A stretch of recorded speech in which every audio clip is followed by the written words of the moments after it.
Hello and welcome back to the ForecastRx video tutorial series. My name is Sam and I'm an account manager with ForecastRx. Today we're going to be talking about how to upload information into the different grids of ForecastRx. Today I'm going to be showing this process through the items section. When you come into items, you go into bulk management and upload data to be able to upload any information into the grid. If you're modifying an item that's already existing within your grid, download data would be the easiest way to go about it, and update the information in the CSV file first.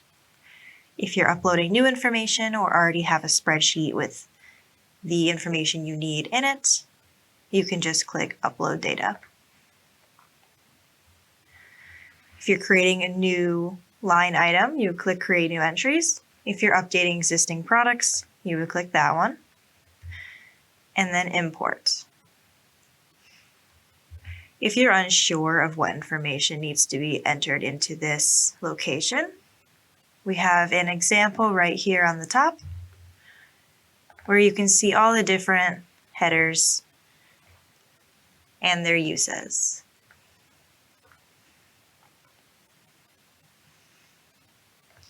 You can also use that example as a template if you want to use that to fill out information for the future. If not, you can click right here and upload your list. Next, you will select which row is the header row of your data. The first line will automatically be selected. And you click Next. And here you will map the columns from your file to the columns in ForecastRx.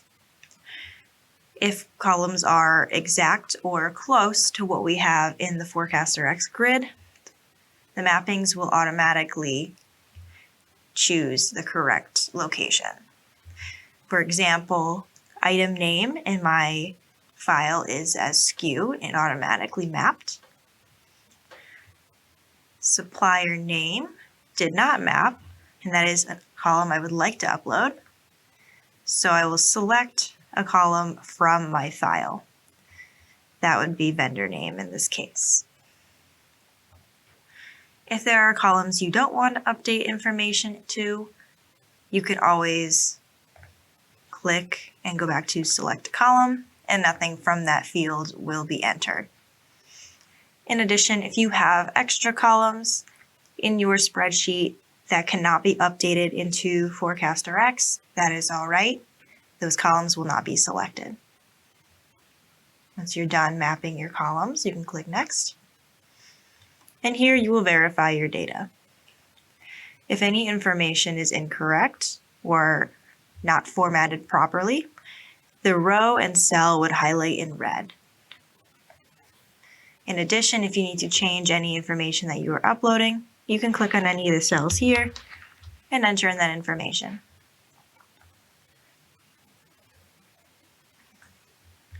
And then once that's all set, you can click Submit, and your data will be processed.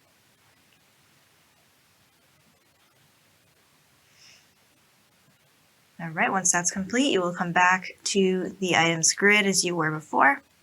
If there are any errors in your upload that could not go into the grid here, an error message will pop up and tell you that the specific line was not uploaded, and then you would need to fix that information and upload again. Any additional questions on this, you can contact the support team. See you next time.